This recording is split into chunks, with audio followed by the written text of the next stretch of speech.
Breaking news చూస్తున్నాం. గాజాపై మరోసారి Israel భారీ దాడికి పాల్పడింది. ఈ వైమానిక దాడుల్లో హమాస్ కమాండర్ అలీ సహేల్ హతమైనట్లుగా తెలుస్తోంది. హమాస్కు చెందిన మరొక ఇద్దరు కీలక సభ్యులు కూడా ఈ దాడుల్లో హతమయ్యారు. మన్సూర్, సులేమాన్లను ఇప్పటికే ఇజ్రాయెల్ మట్టుబెట్టినట్లుగా తెలుస్తోంది. గాజా నగరంతో పాటుగా 100 చోట్ల ఇజ్రాయెల్ భీకర దాడులకు పాల్పడింది. ఈ దాడుల్లో మొత్తం 61 మంది దుర్మరణం పాలయ్యారు. మృతుల్లో పెద్ద సంఖ్యలో చిన్నారులు కూడా చనిపోయారంటూ ఆరోపణలు వెల్లువెత్తుతున్నాయి. ఇవాళ ఇజ్రాయెల్ ప్రధాని బెంజమిన్ నెతన్యాహు అమెరికాకు వెళ్తున్నారు.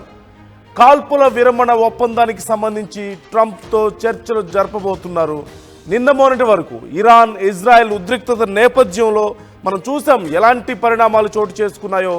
ఇక కొంతవరకు సర్దుమణిగా అనేలోపు ఇటు గాజా మీద ఇజ్రాయెల్ భీకర దాడులకు పాల్పడింది. ఈ నేపథ్యంలో వైమానిక దాడులు చేసినట్లుగా తెలుస్తోంది. హమాస్కు చెందిన ఇద్దరు కీలక సభ్యులు మన్సూర్ అలాగే సులేమాన్ కూడా హతమయ్యారు. మొత్తం గాజా నగరంతో పాటుగా 100 చోట్ల ఈ దాడులు ఇజ్రాయెల్ చేసినట్లుగా తెలుస్తోంది. దీంట్లో 61 మంది మృతి చెందినట్లుగా తెలుస్తోంది. శతి శరణార్థుల శిబిరంపై ఇజ్రాయెల్ దాడులు చేసినట్లుగా తెలుస్తోంది. అయితే ఈ పక్కనే ఉన్నటువంటి అబూ అసీ అనేటువంటి పాఠశాల మీద కూడా ఈ దాడులు కొనసాగిన నేపథ్యంలో ఈ దాడుల్లో చాలామంది చిన్నారులు కూడా మృతి చెందినట్లుగా సమాచారం అందుతోంది. దీనికి సంబంధించి ఇప్పటికే డీటెయిల్స్ చూస్తున్నాం. మరోవైపు ఇజ్రాయెల్ ప్రధాని బెంజమిన్ నెతన్యాహు అమెరికాకు వెళ్తున్నారు. ఈ కాల్పుల విరమణ ఒప్పందానికి సంబంధించి ట్రంప్తో చర్చిస్తారు.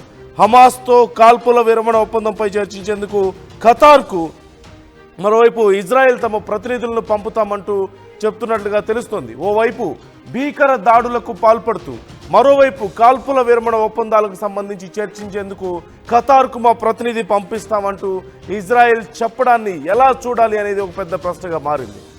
ఈ భీకర దాడుల్లో చాలామంది చిన్న పిల్లలు కూడా మరణించడం ఇప్పుడు పెద్ద చర్చనీయాంశంగా మారింది. ఇద్దరు కీలక కమాండర్లు హతమైనట్లుగా తెలుస్తోంది. మన్సూర్ అలాగే సులేమాన్ మొత్తం 61 మంది ఈ దాడుల్లో మృతి చెందారు. అయితే ఈ శతి శరణార్థుల శిబిరంపై టార్గెట్గా దాడులు జరిగినట్లుగా తెలుస్తోంది.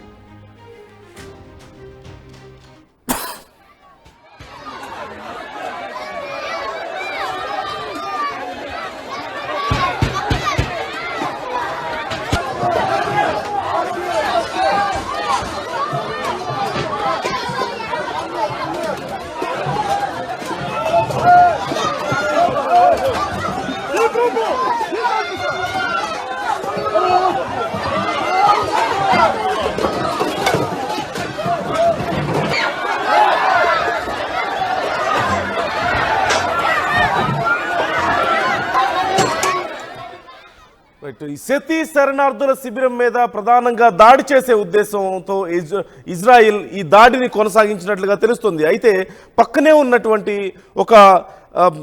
ఉన్నటువంటి అబూ అసీ అనేటువంటి పాఠశాల మీద కూడా ఈ దాడులు కొనసాగిన నేపథ్యంలో అనేక మంది చిన్నపిల్లలు చనిపోయిన నేపథ్యంలో ఇప్పుడు ఈ దాడికి సంబంధించి తీవ్ర విమర్శలు వ్యక్తమవుతున్నాయి. మరోవైపు మేము శాంతి ఒప్పందాలు మాట్లాడుకుంటామని చెప్తున్నారు. ఓవైపు ఇప్పటికే అమెరికాతో ఈ కాల్పుల విరమణకు సంబంధించినటువంటి అంశం మీద మాట్లాడేందుకు వెళ్తున్నారు నెతన్యాహు. ఇంకోవైపు చూసినట్లయితే ఈ అంశానికి సంబంధించి మేము మాట్లాడడానికి అవసరమైతే శాంతి నెలకొల్పేందుకు మేము చర్చిస్తామంటూ ఖతార్కు తమ ప్రతినిధులను పంపుతామంటూ ఇజ్రాయెల్ ఇప్పటికే చెప్పింది హమాస్తో మాట్లాడేందుకు. అయితే హమాస్ ఈ సందర్భంలో మరి ఎలా రియాక్ట్ అయ్యే అవకాశం ఉంది? ఇంత భీకర దాడులు చేసి 61 మందిని పొట్టన పెట్టుకున్న తర్వాత, చిన్న పిల్లల్ని సైతం వారు పొట్టన పెట్టుకున్న తర్వాత హమాస్ ఈ చర్చలకు, శాంతి చర్చలకు, కాల్పుల విరమణ ఒప్పందానికి ఎంతవరకు ఒప్పుకుంటుందనేది ఒక ప్రశ్న.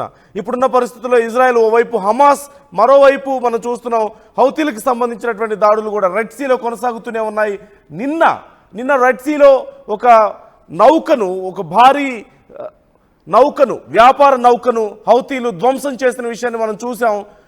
రాకెట్ లాంచర్ల ద్వారా చిన్న బోట్లలో వచ్చి ఒక భారీ వ్యాపార నౌకను ధ్వంసం చేశారు హౌతీలు. అయితే యుద్ధం జరుగుతున్న సమయంలో కూడా ఇజ్రాయెల్కి సంబంధించి కానీ అమెరికాకి సంబంధించి కానీ ఒకవేళ నౌకలు ఏమైనా ఇటువైపు వస్తే ఖచ్చితంగా మేము ధ్వంసం చేస్తామంటూ ఓవైపు హౌతీలు ప్రకటించారు. ఆ సందర్భంలో ఇరాన్కి కొంత మద్దతుగాను సహాయంగాను నిలబడ్డటువంటి పరిస్థితి కూడా మనం చూసాం.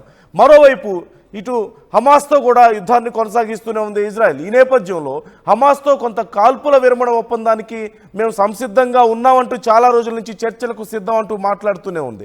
మరోవైపు చూసినట్లయితే ఈ దాడులు కొనసాగిస్తూనే ఉంది. యుద్ధం సమయంలో కూడా చూసాం హమాస్ యొక్క వైఖరిని కూడా మనం చూసాం. హమాస్ ఇది ఒక కలిసి వచ్చే అంశంగా భావించింది. యుద్ధం సమయంలో కూడా మేము ఈ పరిస్థితుల్ని, ఈ పరిణామాలను మేము అనుకూలంగా మార్చుకుంటాం, ఇలాంటప్పుడు మేము మరింత పెద్ద ఎత్తున విజృంభిస్తామంటూ హమాస్ ప్రకటించింది. హౌతీలు కూడా మరోవైపు అదే ప్రకటించారు, మనం చూసాం. ఈ నేపథ్యంలో కొంత అమెరికాకు కానీ ఆ టైంలో ఇజ్రాయెల్కి కానీ హమాస్ కానీ, ఇటువైపు హమాస్ మరోవైపు హౌతీలు రెండూ కూడా కొరకరాన్ని కొయ్యగా మారినటువంటి పరిస్థితి మనం చూసాం. ఇప్పుడున్న పరిస్థితుల్లో మరి శాంతి చర్చలకు, కాల్పుల విరమణ ఒప్పందానికి సంబంధించి మేము మాట్లాడడానికి రెడీగా ఉన్నామంటున్నారు. ఎంతవరకు హమాస్ దీనికి సంబంధించి సానుకూలంగా రెస్పాండ్ అవుతుంది? సానుకూలంగా చర్చలు జరుగుతాయా? ఇంత భీకర దాడుల తర్వాత హమాస్ సైలెంట్గా ఉంటుందా అనేది మరొక కీలకమైనటువంటి అంశంగా మారింది. మరి ఈ దాడులు ఎంతవరకు కొనసాగుతాయి? చర్చలు ఎలా ఉండబోతున్నాయి? ఈరోజు ఓవైపు ట్రంప్తో నెతన్యాహు మీట్ అవబోతున్నారు, మరోవైపు హమాస్కి సంబంధించి ఖతార్కి మా ప్రతినిధి పంపుతామని చెప్తున్నారు. ఈ రెండు చర్చలకు సంబంధించి ఇప్పుడు కీలకమైనటువంటి అంశాలుగా మారాయి. ప్రపంచం అంతా కూడా చాలా ఉత్కంఠగా ఎదురు చూస్తోంది. ముఖ్యంగా ట్రంప్తో ఏం చర్చిస్తారు, యుద్ధం తర్వాత పరిణామాలు ఎలా ఉండబోతున్నాయి అనేది. ఈ ఇరాన్కి సంబంధించి ముఖ్యంగా తర్వాత అణ్వాయుధాలు ఒప్పుకోము, మేము విద్యుత్ని ఉత్పత్తి చేసుకోవడానికి మాత్రం మేము అంగీకరిస్తామంటూ ఇరాన్కి కొన్ని ఆంక్షలు విధించిన నేపథ్యంలో ఒకవేళ కనుక ఇరాన్ ఆ ఒప్పందాలను మీరినట్లయితే మా సైన్యంతో ఫైట్ చేయాల్సి ఉంటుంది అంటూ అమెరికా చెప్పిన తర్వాత ఈ విషయానికి సంబంధించి ఇరాన్తో జరిగినటువంటి ఒప్పందాలకు సంబంధించి కూడా ఈరోజు కీలకంగా చర్చించబోతున్న నేపథ్యంలో ఏం జరగబోతుంది, ఎలాంటి కీలక నిర్ణయాలు తీసుకోబోతున్నారు అనేది ఓవైపు ఉత్కంఠను కలిగిస్తుంది. మరోవైపు ఇటు ఖతార్లో కూడా మేము చర్చలకు సిద్ధం హమాస్తో అంటున్నారు. ఇంత భీకర దాడి తర్వాత హమాస్ సిద్ధంగా ఉంటుందా చర్చలకు? వేచి చూడాల్సిన అంశం. మరోవైపు అసలు ఇజ్రాయెల్ ఎంతవరకు రెడీగా ఉంది ఒకవేళ హమాస్ మరొకసారి బరిలోకి దిగితే పరిస్థితి ఎలా ఉండబోతుంది? ఇలాంటి దాడులు 100 చోట్ల భీకర దాడులు చేసిన తర్వాత, వైమానిక దాడులు చేసి వాళ్ళ సభ్యులను 61 మందిని, 2 కమాండర్స్ను చంపిన తర్వాత, ఈ దాడిలో అనేక మంది చిన్నపిల్లలు కూడా మరణించిన తర్వాత మరి హమాస్ ఎలా రియాక్ట్ అవబోతుంది? ఈ దాడులకు ప్రతిఫలం ఏ విధంగా ఉండబోతుంది? ప్రతి దాడులకు ఏమైనా సిద్ధమయ్యే అవకాశం ఉందా? ఓవైపు దాడులు చేస్తూ మరోవైపు చర్చలకు మేము సిద్ధం అనడాన్ని ఎలా చూడాలి? ఈ అంశానికి సంబంధించి మీరు కూడా మీ అభిప్రాయాలను మాతో షేర్ చేసుకోండి కామెంట్ రూపంలో. ఇజ్రాయెల్ వైఖరిని ఎలా చూడొచ్చు, ఈరోజు జరగబోతున్నటువంటి చర్చల ఫలితాలు ఎలా ఉండే అవకాశం ఉంది అనే అంశాలకు సంబంధించి మీ అభిప్రాయాలను కూడా ఆర్టీవీతో షేర్ చేసుకోండి.